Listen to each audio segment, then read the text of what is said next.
मला फारच पॉझिटिव्ह वातावरण दिसतंय. सकारात्मक त्या ज्या पद्धतीने जनतेने सावळा साहेबांना प्रेम दिलंय, तसंच त्यांनी आपल्या आमदारांना प्रेम दिलंय, राजनजींना प्रेम दिलंय, त्यांनी स्नेहाताईंना दिलंय. त्यांची इच्छा आहे की महापौर बनावा, कारण की मी जसं माझ्या भाषणातून मी सांगितलं, हा जो शहराचा पट्टा पूर्ण ठाणे जिल्ह्यातून मुंबईच्या आजूबाजूला रायगड पट्टा, या पट्ट्याला वंचित ठेवलं गेलं एका परिवाराच्या पाठीशी. आज त्या परिवाराकडे आम्हाला नाही बघायचंय, तर या जनतेकडे बघायचं आणि या जनतेसाठी आमचा मास्टर प्लॅन तयार आहे आणि या शहराला तसंच सुदृढ शहर बनवायचंय ज्या पद्धतीने बाकी शहरं झाली. हेच एक शहर मागे गेले आणि त्या शहरासाठी आम्ही लढत आहोत आणि मला नक्की विश्वास आहे की जनता, शिवसेना, भारतीय जनता पार्टी आणि या सगळ्या युतीला प्रेम देईल आणि त्यांचं काम विकासाचं आम्ही जरूर करू. कारण की मुख्यमंत्री देवेंद्र फडणवीसांचं पूर्ण लक्ष इथे पूर्णतः आहे. मी इथे बैठका आणि प्रचार करते आणि जनतेशी भेटते. मला फारच पॉझिटिव्ह वातावरण दिसतंय. सकारात्मक त्या ज्या पद्धतीने जनतेने सावळा साहेबांना प्रेम दिलंय, तसंच त्यांनी आपल्या आमदारांना प्रेम दिलंय, राजनजींना प्रेम दिलंय, त्यांनी स्नेहाताईंना दिलं आणि त्यांची इच्छा आहे की महापौर बनावा, कारण की मी जसं माझ्या भाषणातून मी सांगितलं, हा जो शहराचा पट्टा पूर्ण ठाणे जिल्ह्यातून मुंबईच्या आजूबाजूला रायगड पट्टा, या पट्ट्याला वंचित ठेवलं गेलं एका परिवाराच्या पाठीशी.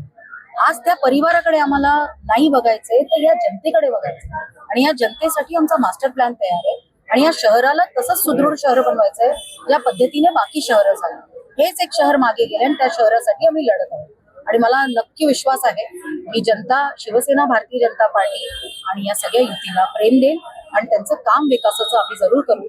कारण की मुख्यमंत्री देवेंद्र फडणवीसांचं पूर्ण लक्ष इथे पूर्णतः आहे. ताई, काय सांगाल या विभागामध्ये एका 9 महिन्याच्या गर्भवती महिलेने देखील उमेदवारी दाखवलेली आहे. कसं बघतं याकडे? मी म्हणून भाषणात म्हणले, गुड न्यूज पहिली तिची 16 जानेवारीला येईल, नंतर फेब्रुवारीला येईल.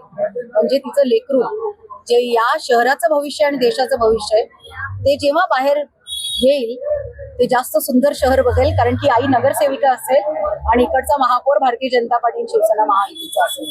कारण की याच तरुण पिढीसाठी आणि त्यांच्या मुलांसाठी, सगळ्या वसई विरार नाला सोपाराच्या जनतेसाठी आणि त्यांच्या पुढच्या पिढीसाठी हा सगळा प्लॅन आहे. त्यांचा रोजगार असो, सडक आहे, शिक्षा आहे, शाळा आहे, भरपूर गोष्टी वंचित राहिल्या, त्या सगळ्या पूर्ण करायच्या.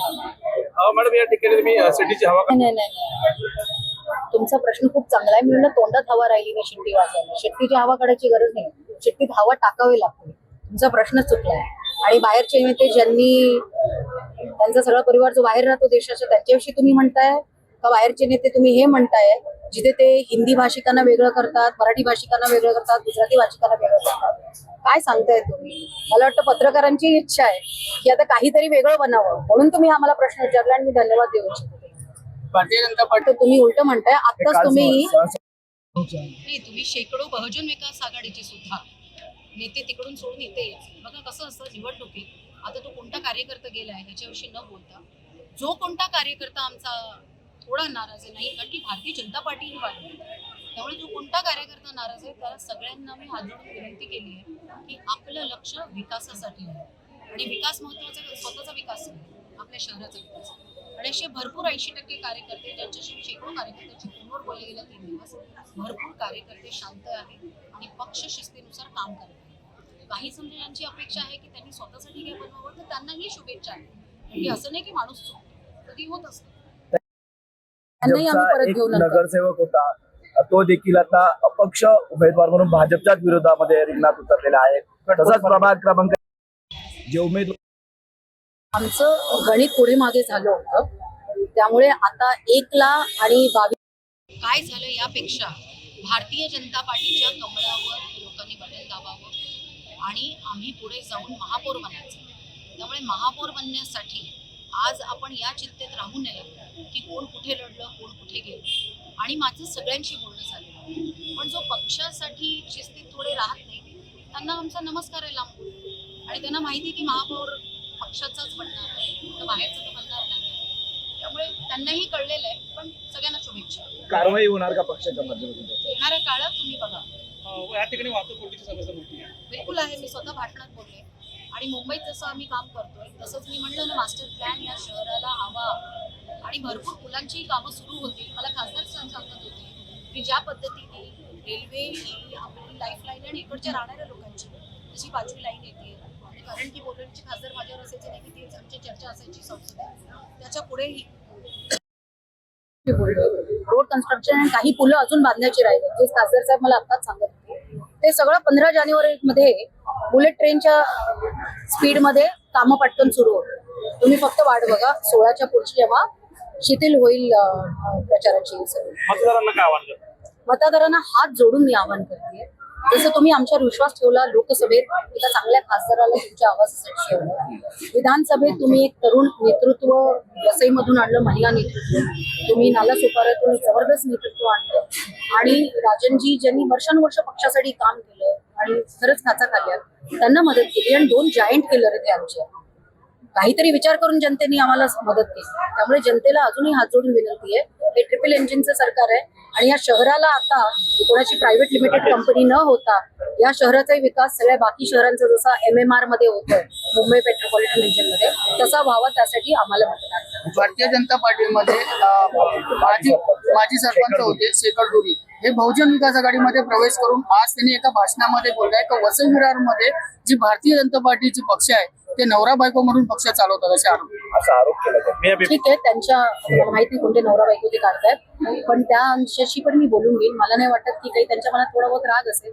आता ते ज्या पक्षात गेले त्या पक्षाची आता काही तशी स्थिती तोंडात हवा नाही असं मी म्हणते, त्यामुळे ती तशी स्थिती आहे. पण काय काय नाराज लोक परतही येतील, तुम्ही बघाल थोड्या वेळात. त्यांनी शुभेच्छा.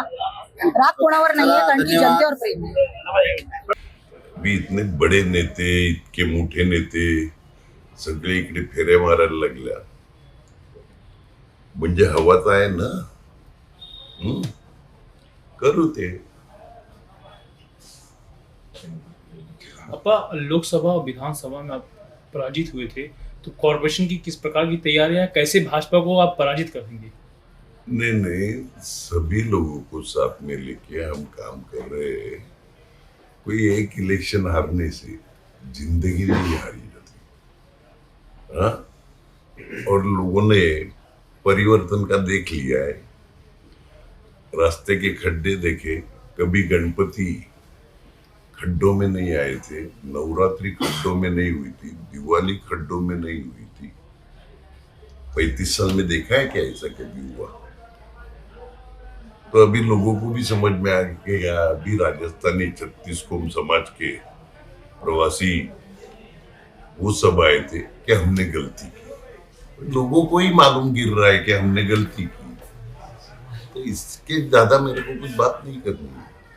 अपा कई कैंडिडेट जो पहले नगर सेवक सीटिंग में थे अब वो बीजेपी में शामिल हो गए, इस पर आपका क्या कहना है? जो हमारे नहीं हुए वो उनके क्या होंगे, लोगों के क्या होंगे, जान दो. अपा कल एक वीडियो वायरल हुआ, उसमें पैसे देते हुए देखा जा रहा है. बीजेपी के कार्यकर्ता पैसे बांट रहे हैं. जो नगर सेवक कैंडिडेट मुझे मालूम नगर नहीं. से बात कैंडिडेट। वो उनका पैसा बांटने के सिवाय दूसरा काम नहीं, मेरे को मालूम नहीं. मैंने देखा नहीं वीडियो. मैं संजय- कोई व्हाट्सएप पे इस पे उस पे है ही नहीं. संजय राउत ने एक स्टेटमेंट जारी किया था अभी हाल ही मुंबई में, श्री राम नहीं कहना है, जय महाराष्ट्र बोलना है. इस पर आप उनकी प्रतिक्रिया कैसे देखते हैं? देखो, उन पे या इस पे उस पे प्रतिक्रिया देने के लिए मैं बैठा नहीं, और उतना मैं बड़ा भी नहीं. मेरे को इतना ही मालूम है, कि हम भी धर्म का काम करते हैं. साईं बाबा का मंदिर बनाया, द्वारकाधीश का मंदिर बनाया. शिरडी में जो पदयात्री जाते उनके सुबह से लेके रात तक रहने का, खाने का सब इंतजाम करते. लेकिन इसके लिए रास्ते पे भगवान करना और इलेक्शन के लिए कोई भी भगवान रास्ते पे लाना, ये हमारी फितरत नहीं है.